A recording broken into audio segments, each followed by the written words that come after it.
नमस्कार दोस्तों, हमारे YouTube channel happy farmer with Amar पर आपका स्वागत है।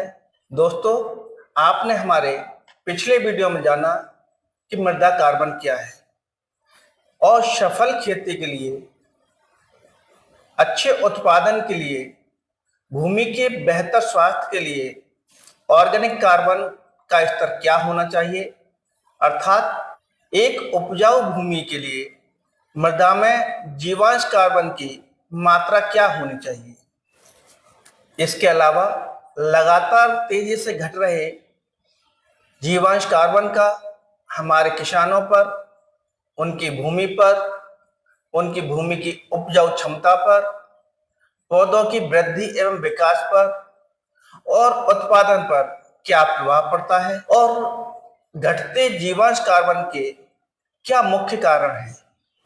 दोस्तों, आज हम इस वीडियो में जानने की कोशिश करेंगे कि लगातार तेजी से घट रहे ऑर्गेनिक कार्बन के कारण बेजान एवं बीमार मिट्टी को निरोग एवं उपजाऊ बनाने के लिए भूमि में जीवांश कार्बन कैसे बढ़ाएं, अर्थात मिट्टी में जीवांश कार्बन बढ़ाने के सरल और आसान तरीके कौन कौन से हैं, जिन्हें अपनाकर हमारे किसान भाई अपनी भूमि के गिरते जीवांश कार्बन का स्तर को आसानी से बढ़ा सकें।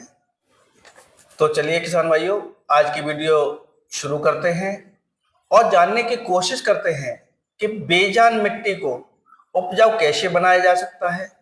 दोस्तों, मृदा में जीवांश कार्बन बढ़ाने से पहले हमें यह जानना बहुत जरूरी है कि जिस प्रकार हमारी भूमि के ऊपर एक जीवन है, उसी प्रकार हमारी भूमि के अंदर भी एक जीवन होता है, अर्थात हमारी भूमि के अंदर भी एक दुनिया है जिसमें अनेकों तरह के बैक्टीरिया, फफूंद एवं जीव जंतु, पेड़ पौधों के अंश मौजूद होते हैं।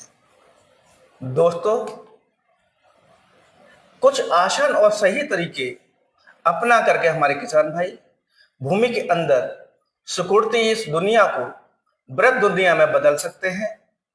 तो चलिए दोस्तों, कार्बनिक पदार्थ के बिना भूमि में जीवांश कार्बन को बढ़ा पाना मुश्किल ही नहीं, असंभव होता है।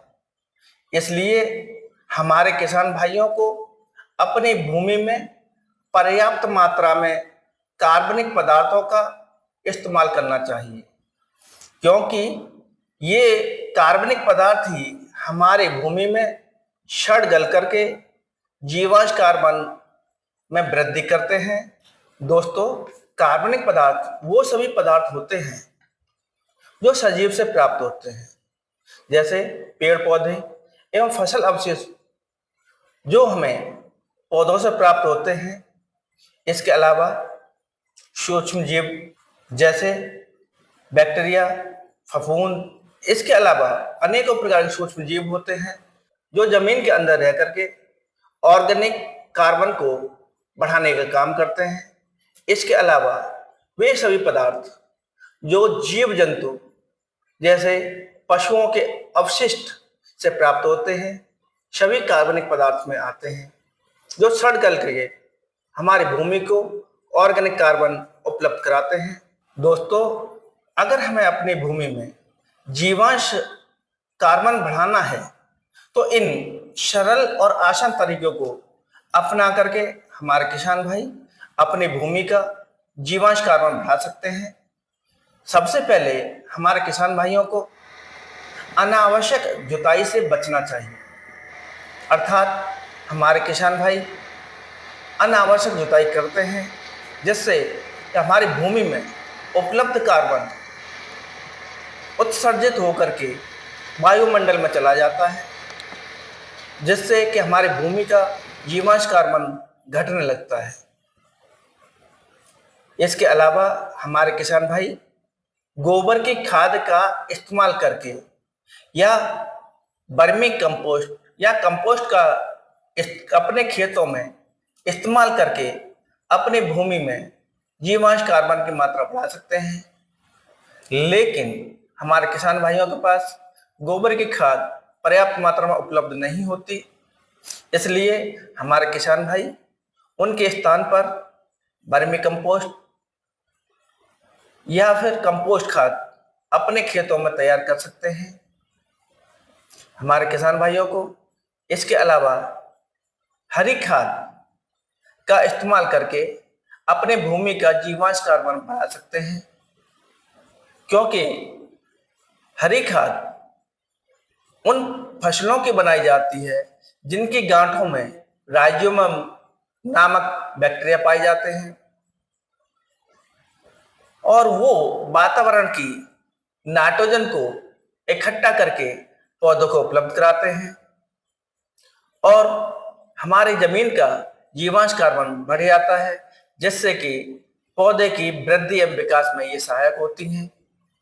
और जो पत्तियां होती हैं वो सड़ गल करके हमारे जमीन का जीवांश कार्बन बढ़ाएंगे, इसलिए हमारे किसान भाइयों को जीवांश कार्बन बढ़ाने के लिए हरी खाद का इस्तेमाल करना चाहिए। इसके अलावा हमारे किसान भाइयों को अगर गोबर की खाद पर्याप्त मात्रा में उपलब्ध नहीं है, वर्मी कंपोस्ट उपलब्ध नहीं है, तो हमारे किसान भाई अपने खेतों में अनेक प्रकार की खली का इस्तेमाल करके अपने जमीन का, अपनी भूमि का मृदा कार्बन बढ़ा सकते हैं, जीवांश कार्बन बढ़ा सकते हैं।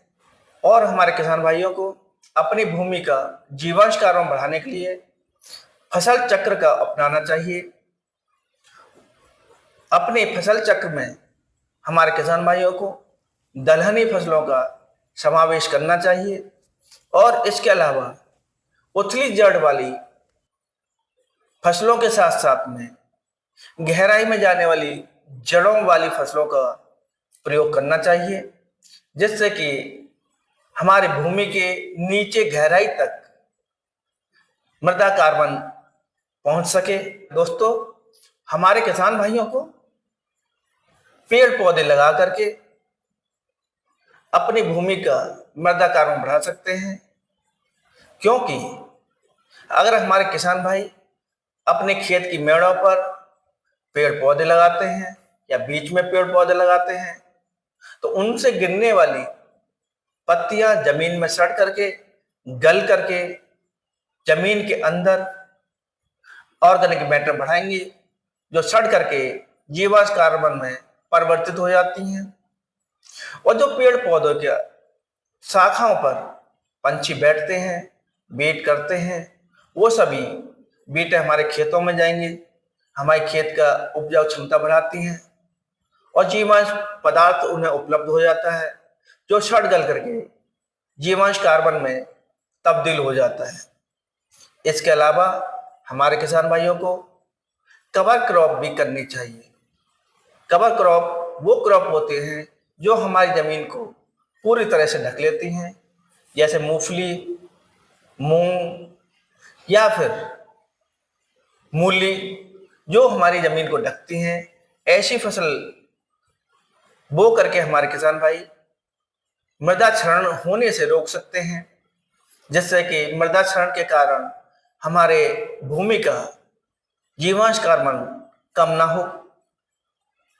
इसके अलावा हमारे किसान भाई अपनी भूमि में जीवामृत, बीजामृत, घनजीवामृत का इस्तेमाल करके अपनी भूमि का जीवांश कार्बन बढ़ा सकते हैं, क्योंकि ये जीवामृत, घनजीवामृत हमारी भूमि में प्रवेश करता है। इसके साथ अनंत बैक्टीरिया होते हैं जो हमारे भूमि में प्रवेश करते हैं और एक नई दुनिया का विस्तार करते हैं। इसके साथ हमारे किसान भाई वेस्ट डिकम्पोजर का भी इस्तेमाल करके अपने खेतों में जीवांश कार्बन बढ़ा सकते हैं। इसके अलावा हमारे किसान भाई अपनी भूमि में बायो फर्टिलाइजर अर्थात जैव उर्वरकों का इस्तेमाल करके अपनी भूमि में जीवांश कार्बन की मात्रा बढ़ा सकते हैं। इसके लिए हमारे किसान भाई गोबर की खाद या वर्मी खाद में जैव कल्चर को मिला करके या फिर बायो फर्टिलाइजर को मिला करके अपने खेतों में लगाएंगे तो हमारे खेतों के अंदर जीवांश कार्बन की मात्रा बढ़ जाएगी। इसके अलावा हमारे किसान भाई बायो फर्टिलाइजर का इस्तेमाल बीज उपचार में भी कर सकते हैं, जिसके द्वारा जो बैक्टीरिया हैं, जो कल्चर है, हमारे भूमि में प्रवेश कर जाता है, जिससे कि हमारी भूमि की उपजाऊ क्षमता बढ़ती है, ताकत बढ़ती है। इसके अलावा भी हमारे किसान भाई अपने खेतों में फसल अवशेषों का इस्तेमाल करके भूमि की उपजाऊ क्षमता को बढ़ा सकते हैं, कार्बनिक पदार्थ की मात्रा को बढ़ा सकते हैं, जो धीरे धीरे सड़ गल करके जीवांश कार्बन में परिवर्तित हो जाती है और इस प्रकार से हमारी भूमि का जीवांश कार्बन बढ़ जाता है। और कुछ किसान भाई जो सब्जी वाली फसल करते हैं या छोटे किसान होते हैं, वो फसल अवशेष या खरपतवारों के जो अवशेष होते हैं उनका जमीन के ऊपर मल्चिंग के रूप में इस्तेमाल करके अपनी भूमि में जीवांश पदार्थ की मात्रा बढ़ा सकते हैं और जिससे जीवांश कार्बन खुद में खुद बढ़ जाता है। इसके अलावा भी हमारे किसान भाई अपने खेतों में बायोचार का इस्तेमाल करके जीवांश कार्बन को बढ़ा सकते हैं। बायोचार एक स्थायी कार्बन होता है जो लंबे समय तक हमारे भूमि में कार्बन के रूप में उपलब्ध रहता है। जैसे हमारे किसान भाई अपने घरों पर बना करके, अपने खेतों में बना करके अपने खेतों में इस्तेमाल कर सकते हैं। इसे बनाने के लिए हमारे किसान भाई जितने भी फसल अवशेष हैं या लकड़ी हैं, उन्हें ऑक्सीजन की अनुपस्थिति में जला करके अपने खेतों में इस्तेमाल करेंगे तो वो बायोचार के रूप में परिवर्तित हो जाएगा। और बायोचार जब जमीन में लगेगा, हमारी भूमि में लगेगा, हमारी मिट्टी में लगेगा, मृदा में लगेगा, तो मृदा की संरचना को बदल देगा और ये लंबे समय तक मृदा में कार्बन के रूप में स्थिर रहता है, जो बैक्टीरिया का घर होता है, जिसमें रह करके बैक्टीरिया लंबे समय तक अपना काम करते हैं और पौधों के लिए भोजन बनाने का काम करते हैं, जो जमीन के अंदर रह करके भूमि की संरचना में सुधार करते हैं। इस प्रकार से हमारे किसान भाई अपनी भूमि में जीवांश कार्बन बढ़ा सकते हैं। तो किसान भाइयों, आज के लिए बस इतना ही। आपको ये वीडियो कैसी लगी है अपनी राय जरूर रखें और अगर आपको ये वीडियो अच्छी लगी है तो अपने दोस्तों को शेयर अवश्य करें और वीडियो को लाइक करें। आपकी राय हमारे मनोबल को बढ़ाती है, हमें नई वीडियो बनाने के लिए प्रेरित करती है। तो चलिए दोस्तों, आज के लिए बस इतना ही। अगले वीडियो में हम फिर मिलते हैं। जब तक के लिए नमस्कार।